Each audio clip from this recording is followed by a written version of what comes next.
Borderlands 4 new features really feel like the devs said to themselves, this time we are gonna do it right. Bigger, better, louder. Borderlands through and through, just more of it. Kind of like how part 2 just went one step further and set a whole new standard. Will it all work out in the end? We will see. But let's just take a look at what's on the table and how it sets itself apart from the last incarnation. So the biggest and most obvious thing first. This time we are not getting dozens of small maps. Instead, the game takes place mostly on Kairos, a single, fully connected open world map. Randy Pitchford said the playable area is bigger than Borderlands 2 and 3 combined, and fans estimated the size at around 54 square kilometers, bigger than Skyrim and Cyberpunk. And that brings us right to the next interesting part that ties into it, the end game. The statement was the open world itself is supposed to be a proper alternative to farm loot in the endgame, with dynamic events tied to your performance. Stuff like airship wrecks, Colosseum fights, meteor crashes, plus locations where you can unlock things like skins, fast travel stations and more. But of course, it's not just about world events. They teased a full endgame system that feels way more like a real life service game. Improvements here include Moxie's big encore machine, basically a terminal that lets you reset missions and bosses, which means you can farm mission specific gear and repeat bosses without having to go back to the main menu every time. On top of that, they teased weekly challenges. First, there are so-called wildcard missions, ramped up campaign missions with guaranteed legendaries. Second, there are weekly elite bosses, tuned to be brutal but dropping top tier loot. Resetting them cost iridium. Maurice's black market is also supposed to return, though it will function differently than in part 3. What I like here is that they finally seem to have let go of the idea that the endgame should just be endlessly farming one boss over and over. Now there are multiple options, which could make the whole experience way more varied. It's just a shame when at the end of a Borderlands game, 1% of the content gets repeated non-stop while the other 99% goes untouched. But hey,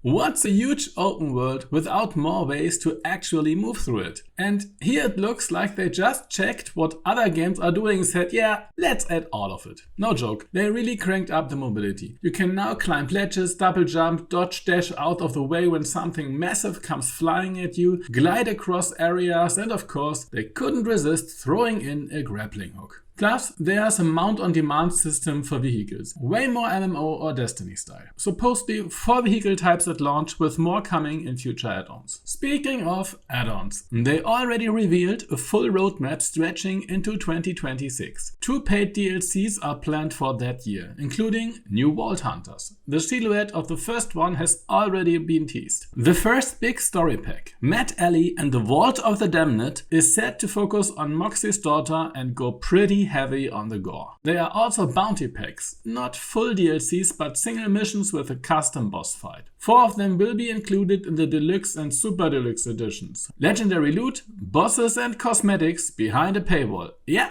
sounds great. And yeah, the roadmap also shows they are planning to bring back the pearlescent rarity. There are also the vault cards, kind of like a battle pass but with no time limit, also included in the deluxe editions. Alright, enough of paywalls, let's talk about something more fun. Loot. Loot from missions now won't just drop straight into your inventory. Instead, a little helper bot, Echo 4, gathers everything for you. You can grab the items from it whenever you like. And speaking of loot, there will be an ultimate Vault Hunter mode. Here's the idea. You beat the campaign once, but at that time you're still not at max level. Then there's a small extra storyline acting as a tutorial for Ultimate Vault Hunter mode. Once it's unlocked, you can dive into farming the big endgame loot and rank up through multiple Vault Hunter tiers. They did say this time there won't be endless refarming every time you reach a new tier. Exactly how it works isn't clear yet. Maybe all your gear scales up to your current rank. But one confirmed feature tied to this is, once you have cleared the story and unlocked endgame once, you can start a new character straight at level 30 and jump right into the endgame. Another piece of the endgame is an account-wide skill tree that replaces the old badass rank system. It will be a long grind again, but the nodes are said to have much much more impact on your build and give you serious specialization options. And speaking of skill trees, this time they are going all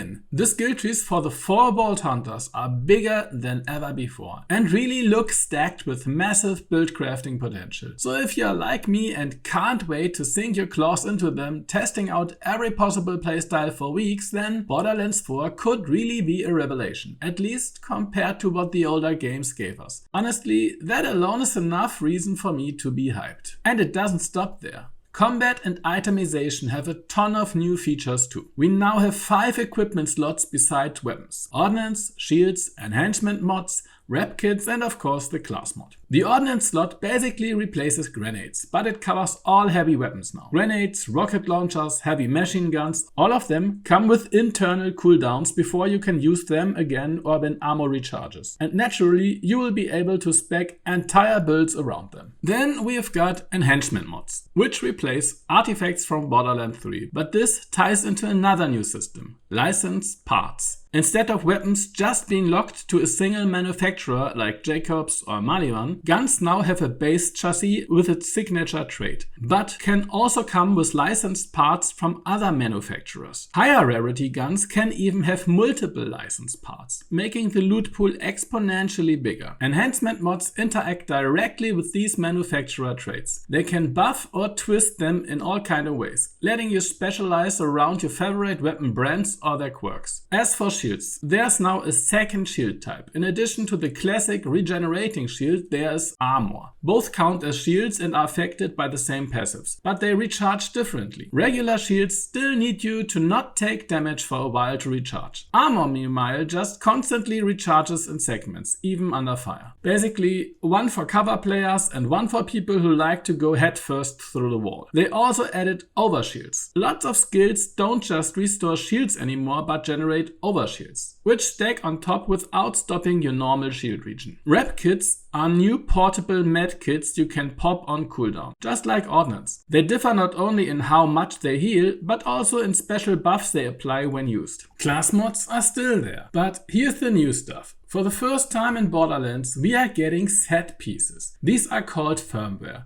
Set bonuses that can roll on any of the 5 non-weapon slots. 3 items form a set, and you can mix and match however you want. 3 plus 2, 3 plus 1 plus 1, or even 5 singles. Though there will apparently be a machine that lets you transfer set bonuses between items. And yeah, I think that's it. Huge world, massive bosses, tons of loot, fat skill trees, hopefully also a damn fun game. Have fun on the 12th, folks. You know the drill. Like, subscribe, and have a great day.